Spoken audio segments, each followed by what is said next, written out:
তোমরা ভালো আছো, আমরাও ভালো আছি। আমার চ্যানেলে সুলেখা রায়ের চ্যানেলে সবাইকে স্বাগত, ওয়েলকাম। বন্ধুরা, আজকে বানাবো কচু শাক, নিরামিষি কচু শাক। তোমরা তো জানো, মানে একদম ভোগের কচু শাক আজকে রান্না করবো। তোমরা স্কিপ করবে না, ফুল ভিডিও দেখবে বন্ধুরা, আর দেখতে থাকো কিভাবে কচু শাকটা রান্না করি। এই দেখো, তোমার দাদাভাই একদম ভালো গাছ থেকে কচু শাক তুলে নিয়েছে। এই কচু শাকই আজকে রান্না করবো, বুঝলে? সুন্দর করে কেটে দিয়েছে। আমার বাগানের কচু শাক বন্ধুরা, আর পরে বাগানটা তোমাদের দেখাবো। তোমার দাদাভাই এই একদম আমার বাগান থেকে কচুর শাক তুলে দিয়েছে। এই কচুর শাক আজকে করবো ঠাকুরবাড়ির কচুর শাকের মানে রেসিপিটা তোমরা স্কিপ করবে না, ফুল ভিডিও দেখতে থাকো বন্ধুরা। এটা আমি তোমাদের বারবার করে বললাম, এটা আমি ঠাকুরবাড়ির মতন রান্নাটা করব, পুরো মহাপ্রভু ভোগের মতন। তাই জন্য এখানে নিয়েছি হাফমানা নারকোল, এখানে নিয়েছি 5 ফোড়ন, এখানে নিয়েছি একটা শুকনো লঙ্কা, এখানে নিয়েছি তেজপাতা, কাঁচা লঙ্কা আর কাঁচা ছোলা ভেজানো আছে, আর আদা মাস্ট, মানে একদম এটা লাগবেই লাগবে। এই দিয়ে কচু শাক নিরামিষই পুরো ভোগের মানে ভোগের কচুর শাক রান্না করব বন্ধুরা। প্রেশারে এই কচু শাকের মধ্যে লবণ দিয়ে দিয়েছি, আর এগুলো দিয়ে দিচ্ছি, দিয়ে আমি সিটি মেরে নেবো, বুঝলে? 2টো সিটি মারলে একদম সিদ্ধ হয়ে যাবে ভালোভাবে। কেন, এখন তো বুঝতেই পারছো গ্যাসের যা দাম, গ্যাস পোড়ানো একদমই যাবে না। সিটি মেরে নেবো, এগুলো সব দিয়ে প্রেশারে সিটি মেরে নেবো। আর 2টো সিটি মারলে হয়ে যাবে। প্রেশারে করে সিদ্ধ করে নিয়েছি। দেখো, 1 ফোঁটা জল দিইনি কচু শাকে, শুধু লবণ দিয়েছি, জলটা বেরিয়েছে। দেখো, 1 প্রেশার জল বেরিয়েছে। এটা একবারে ঝুড়িতে ছেঁকে নেব কচু শাকগুলো। ছেঁকে দিয়েছি, জল বেরিয়েছে প্রচুর। এই জলটা এখন ভালো করে ছেঁকে ফেলতে হবে, বুঝলে বন্ধুরা? বন্ধুরা, কড়াই বসিয়ে দিলাম, এবার গ্যাসটা জ্বালিয়ে দিলাম। আর কচু শাকগুলো তো ভাপিয়ে নিয়েছি, ভালো করে সিটি মেরে দিয়েছি, তাই কত জল বেরিয়েছে তোমাদের কি বলবো। কড়াইটা গরম হোক, তারপর তেল দেবো। বন্ধুরা, কড়াই গরম হয়ে গেছে, এবার তেল দিয়ে দেবো। সাদা তেল দিয়ে দিচ্ছি অল্প করে। বন্ধুরা, তেল গরম হয়ে গেছে, এবার ফোড়নে দিয়ে দিচ্ছি 5 ফোড়ন, তোমার গোটা ধনে, তেজপাতা, শুকনো লঙ্কা, এই ফোড়নে দিয়ে দিলাম।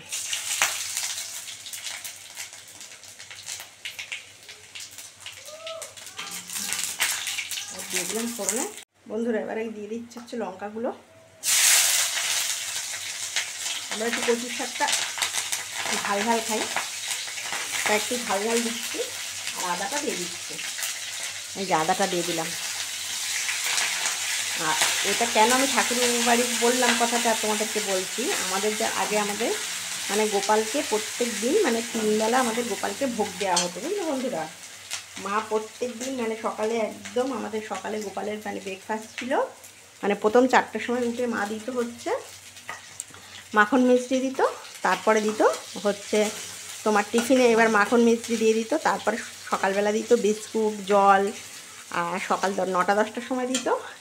মানে বিভিন্ন দিনে ঘুরিয়ে ফিরিয়ে দিত। কোনো দিন দিত হচ্ছে লুচি তরকারি, কোনো দিন লুচি পরোটা, কোনো দিন হচ্ছে এমনি বাটি চচ্চড়ি, রুটি, পরোটা বা লুচি, এমভাবে ঘুরিয়ে ফিরিয়ে প্রত্যেক দিন দিত। আর দুপুরে আমাদের প্রত্যেক দিন দুপুরে মানে ওই গোপালকে পুরো পঞ্চব্যঞ্জন করে সাজিয়ে থালা দিতে হতো, বুঝলে তো? এই যে আদা দিয়ে দিয়েছি, লঙ্কা দিয়ে দিয়েছি, খুব সুন্দর একটা স্মেল বেরিয়েছে। এবারে কচু শাকটা দিয়ে দেবো। প্রচুর জল বেরিয়েছে বন্ধুরা, এই দেখো সিদ্ধ করে নিয়েছি প্রেশারে করে, 1 ফোঁটা জল দিইনি, প্রচুর জল বেরিয়েছে।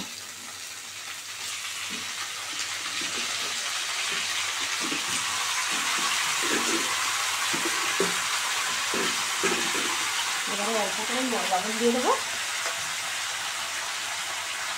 অল্প করে লবণ দেবো। কেন, আমি বেশি লবণটা দিয়েছি, তোমার হচ্ছে এর মধ্যে দিয়েছি লবণ, মানে সিদ্ধ করার সময় লবণ তোমাদের একটু দেখিয়েছি। এবারে অল্প করে হলুদ দিয়ে দেবো, জিনিসটা সাদা সাদা হবে, খুব সুন্দর। আর আরেকটা আমি এটাকে এখানে ইউজ করিনি, আরেকটা জিনিস তোমরা এই কচুর শাকে খাবে, সেটা হচ্ছে ধনের গুঁড়ো দিয়ে খাবে, খুব অসাধারণ লাগে। কেন, আমাদের বাড়িতে তখন মানে গোপালের জন্য, মানে গোপাল যেহেতু নিরামিষই, মানে কচুর শাক খেতে ভালোবাসো, মানে মহাপ্রভু যেহেতু ভালোবাসতেন, মা তো মানে সপ্তাহে চেষ্টা করতো মানে 3 দিন কচুর শাক দেওয়ার, আর ঝালটা কম দিত। বলতে কি গোপাল খেতে পারবে না, ঝাল লাগবে ওর, আর সব তরকারিগুলোতে অল্প অল্প করে মা লঙ্কা কম দিয়ে দিই রান্না করতে, যেন গোপালের যেন কোনো কষ্ট না হয়। তিতার ডাল, এঁচড়ের তরকারি, পনির কষা, মা ভ্যারাইটিস রকমের গোপালকে রান্না করে করে দিত আমাদের, মানে যেটা সুবিধা হতো গোপাল মানে খেত আর কি। মা যেরাম যখন পারতো করে করে করে কত ভালো ভালো মা রান্না করে করে দিত।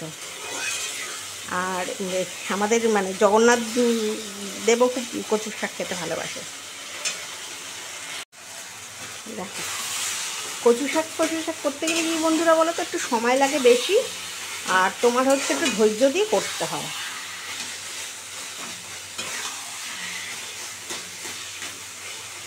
এবার আমাদের তো তখন এবারে প্রত্যেক দিন মানে গোপালের জন্য মানে সপ্তাহে 3 দিন কচু শাক তো করা হতো। মা করতেন ঝাল কম দিয়ে। এবারে মা বলতো যে গোপাল খেতে খুব ভালোবাসে।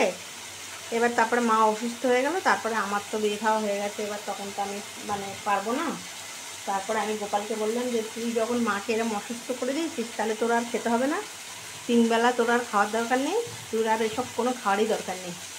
তারপর আমি তুলে দিলাম। আমাদের আর ভোগ দেওয়া হয় না, জন্মাষ্টমীতে আমি করি ঠিক আছে, কিন্তু এবারে সকালবেলা মা দেয়, দুপুরবেলা আমাদের চিড়ে ভোগটা দিতে হয় প্রত্যেক দিন, আর সকালবেলা মানে দুপুর মানে বিকালে ওই যখন যেটা থাকে বিস্কুট, সন্দেশ, কলা, কোল্ড ড্রিঙ্কস, লজেন্স, মানে যখন যেটা থাকে সন্ধ্যাবেলা আমরা ওটা দিই ঠাকুরকে মানে গোপালকে, ওটা আমাদের দিই না। আমাদের আগে প্রত্যেক দিন নিত্য ভোগ হতো একদম মানে গোপালকে, জানো তো। তা ওইটা তো এখন সম্ভব না। আমি এবারে মাকে বললাম যে তুমি তো পারবে না, আর ওগুলো আমাদের তখন তো ভোগের জন্য না, মানে আমাদের আলাদা গ্যাস, আলাদা বাসন, মানে গোপালের একটা সংসারই আলাদা ছিল আমাদের।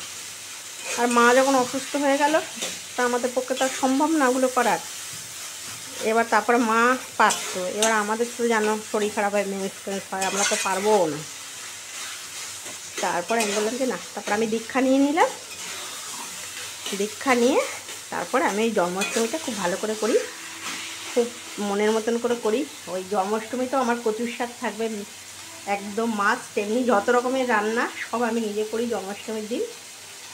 আর মানে আমি 6-7 বার পুরী গেছি, মানে পুরী যেতে আমার খুব ভালো লাগে, খুব আনন্দ লাগে ফ্যামিলির সঙ্গে, বন্ধু বান্ধবের সঙ্গে। তা একবার আমরা বন্ধুরা গেছি, তা এবার পুরীতে কিন্তু জানো সব হাঁড়িতে আর মানে মানে জগন্নাথ দেব তো ঝাল খান না, মানে ও সব খাওয়ারই তো ওখানে নারকোল দেয়, নারকোল দিয়ে রান্না হয়, নারকোল আর মিষ্টি। মানে জগন্নাথ দেবের খাওয়ার তো প্রচণ্ড মিষ্টি, কারণ উনি তো ঝাল খেতে পারেন না, ওনার কষ্ট হয় খুব ঝাল খেলে। তারপরে ওখানে গিয়ে মানে আমরা যে হোটেলে উঠেছি তখন ওখানকার যে পান্ডা ছিল, মানে সে পান্ডাও মানে ঠাকুরমশাই, তখন আমাদেরকে বললো যে এরকম 33 রকমের ভোগ আছে, আপনারা কি খাবেন মন্দির থেকে? আমরা বলে হ্যাঁ ভোগ খাবো না আমরা। তা হাঁড়ির মধ্যে করে দিয়েছে, তা উনি এসে আমাদের কাছে বলছে, আমরা 33 রকমের ভোগটা কি কি থাকবে ভোগের মধ্যে। বলছে একটা মুগের ডাল থাকবে, তিতর ডাল থাকবে, মানে উচ্ছে দিয়ে, জগন্নাথ দেব উচ্ছে দিয়ে ডাল খেতে খুব ভালোবাসেন, উচ্ছে দিয়ে ডাল থাকবে, কচুর শাক থাকবে নারকোল দিয়ে, তারপরে হচ্ছে 2-3 রকমের ডালনা থাকবে, তারপরে এমনি সবজি থাকবে, কুমড়োর তরকারি থাকবে, মানে কুমড়োর ছক্কা থাকবে, এসব বলছে। তো আমাদের তো খুব আনন্দ, খাবো শাক ভাজা, তারপরে তিতো, মানে সব থাকবে। এবার প্রথমে তো এবারে উনি বলছে যেরকম একটা হাঁড়ি আপনাদের দিয়ে দেবো। এবারে আমরা যেহেতু মানে অনেকগুলো লোক, এবার আমরা বলছি একটা হাঁড়ি, এবারে ছোলাটা দিয়ে দিচ্ছে, এক বাটি ছোলা।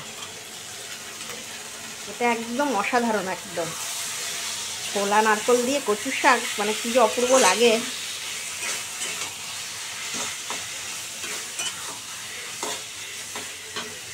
বন্ধুরা এবার দেখো কচু শাকটা অনেকটা টেনে গেছে, এবারে নারকোল কোড়াটা দিয়ে দেবো। এটা আমার মায়ের এই রেসিপি বন্ধুরা, আমি বারবার বললাম আমার মা এরকম করে আমাদের বাড়ির গোপালকে দিতেন, আর মা বলতো, তাই জন্যই তোমাদের কাছে শেয়ার করলাম। আর ওই মানে পুরীতে আমার খুব ভালো লাগে যেতে, তা বন্ধুরা মিলে ওই পুরীতে গেলাম, তারপর সেই ভোগ এবার তখন বলছি কি 1 হাঁড়ি ভোগ দেবে। এবার আমরা বলছি 1 হাঁড়ি ভোগ এতগুলো লোক আছে খাবো কী করে।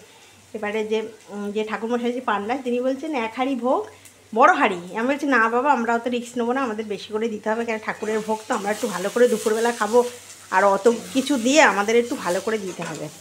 তখন উনি বলছে যে তাহলে আপনাদের কটা হাঁড়ি দিতে হবে? আমি বললাম আমাদের 3টে হাঁড়ি দেবেন। মানে সত্যি কথা, এটা মানে আমাদের এখন মানে জগন্নাথ দেবের পুরীর কাছে গিয়ে আমাদের এটা বিশাল বড় অভিজ্ঞতা হয়ে গেছে বন্ধুরা।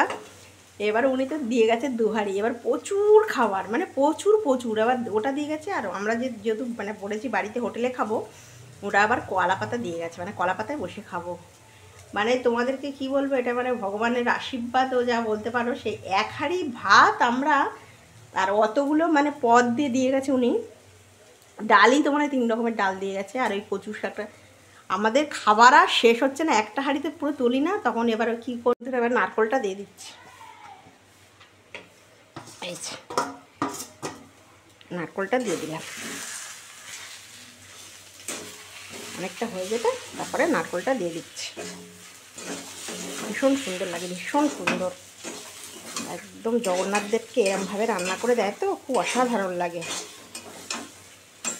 এবার একটু মিষ্টি দিয়ে দেবো বন্ধুরা, মিষ্টি না দিলে ভালো লাগবে না, টেস্ট আসবে না। অল্প একটু মিষ্টি দিয়ে দিলাম, এই যে 1/2 চামচ মিষ্টি দিয়ে দিলাম। দিয়ে একদম রেডি হয়ে গেলে কচু শাক। এটা আবার তোমাদের কাছে নিয়ে আমি সার্ভ করবো, বুঝেছো? এবার এটা সার্ভ করছি তোমাদের কাছে নিয়ে। একদম রেডি হয়ে গেল, খুব তাড়াতাড়ি হয়ে গেল, পুরো একদম রেডি হয়ে গেল ঠাকুরবাড়ির কচুর শাক। মহাপ্রভুর প্রিয় খাবার, আমার গোপালের প্রিয় খাবার, জগন্নাথ দেবের প্রিয় খাবার কচুর শাক। ঠাকুরবাড়ির মতন কচুর শাক করেছি, একদম ভোগের কচুর শাক। এইভাবে তোমরা করবে বন্ধুরা। রেডি হয়ে গেল কচুর শাক, একদম মহাপ্রভুর প্রিয় খাবার কচুর শাক রেডি হয়ে গেল। এই কচুর শাক যদি ভালো লাগে প্লিজ একটা লাইক করে দিও, সাবস্ক্রাইব করে দিও, আর সবার সঙ্গে শেয়ার করে দিও। আর এই কচুর শাক তোমাদের কেমন লাগলো আমাকে কমেন্ট করে জানিও। তোমরা খুব ভালো থাকো বন্ধুরা, নমস্কার।